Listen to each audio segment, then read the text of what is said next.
பாரத தேசத்தில் உள்ள அத்தனை மாநிலத்து மக்களும் அங்கே பணிபுரிபவர்கள், அங்கே வசிப்பவர்கள். அதனால் ஒரு சின்ன பாரத தேசம் என்றே மகாராஷ்டிராவை சொல்லலாம். மீண்டும் பாஜக கூட்டணி ஆட்சி அமைக்க உள்ள நிலையில் சின்ன பாரத தேசம் என மகாராஷ்டிராவை பாஜக மூத்த தலைவர் தமிழிசை சவுந்தரராஜன் புகழ்ந்து தள்ளியுள்ளார். வணக்கம். முதலில் 2 மாநில மக்களின் தீர்ப்பை ஏற்றுக்கொள்கிறோம். இதுல பெரிய மாநிலமான, பலம் பொருந்திய மாநிலமான மகாராஷ்டிராவில் பாரதிய ஜனதா கட்சியின் கூட்டணி ஆட்சி அறுதி பெரும்பான்மையோடு நடைபெற இருக்கிறது என்ற மகிழ்ச்சியை நாங்கள் பகிர்ந்து கொள்கிறோம். ஏனென்றால் மகாராஷ்டிரா என்று வரும்பொழுது மற்ற மாநிலங்களிடமிருந்து ஒரு வேறுபட்ட மாநிலம். பாரத தேசத்தில் உள்ள அத்தனை மாநிலத்து மக்களும் அங்கே பணிபுரிபவர்கள், அங்கே வசிப்பவர்கள்.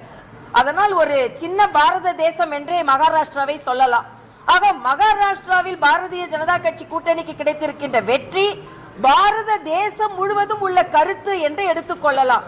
அதனால மகாராஷ்டிராவின் வெற்றியை ஒரு சரித்திரம், முக்கியத்துவம் வாய்ந்த வெற்றி என்பதை நாங்கள் இங்கே பதிவு செய்கிறோம்.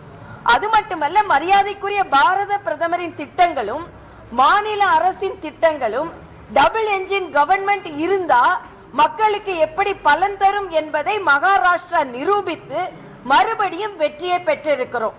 இங்கே பயணத்திற்கு நாம் பெண்களுக்கு உதவி செய்கிறோம். ஆனா வாழ்க்கை பயணத்திற்கு உதவி செய்வதற்காக ஏறக்குறை 72 லட்சம் பெண்களை லட்சாதிபதியாக்கிய மரியாதைக்குரிய பாரத பிரதமர் அங்கே அந்த திட்டத்தை துவங்கி வைத்தார்கள். ஆக பாரதிய ஜனதா கட்சியின் இலவச திட்டங்களாக இருந்தாலும் அது வாழ்வாதாரத்தை பெருக்கின்ற இலவச திட்டங்களாக இருக்கிறது என்பதை நாம் பதிவு செய்ய வேண்டும்.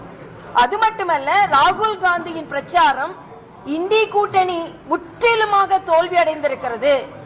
இந்தியாவின் பிரதமராக இருப்பவரை குஜராத் உங்களுக்கு வெற்றி பெற வேண்டுமா என்று ஒரு குறுகிய மனப்பான்மையோடு அவர்கள் செய்த பிரச்சாரம் எடுபடவில்லை என்பதை நான் இங்கே பதிவு செய்கிறேன்.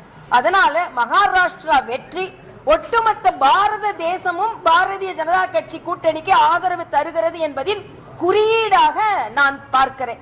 ஜார்க்கண்டை பொறுத்தமட்டில் ஏதற்கு முன்னால் இருந்த 24 இடங்களை விட இன்று 29 தொகுதிகளுக்கு அதிகமாக வாக்குகளை பெற்று முன்னேறி கொண்டிருக்கிறோம். ஆக ஜார்க்கண்டிலும் நாங்கள் வெற்றி என்று தான் என்னால் சொல்ல முடியும். ஜார்க்கண்டை பொறுத்தமட்டில் அங்கே செய்திகளை உள்ளது உள்ளபடி தெரிந்து கொள்ள ரெஃப்ளெக்ட் நியூஸை சப்ஸ்கிரைப் பண்ணுங்க.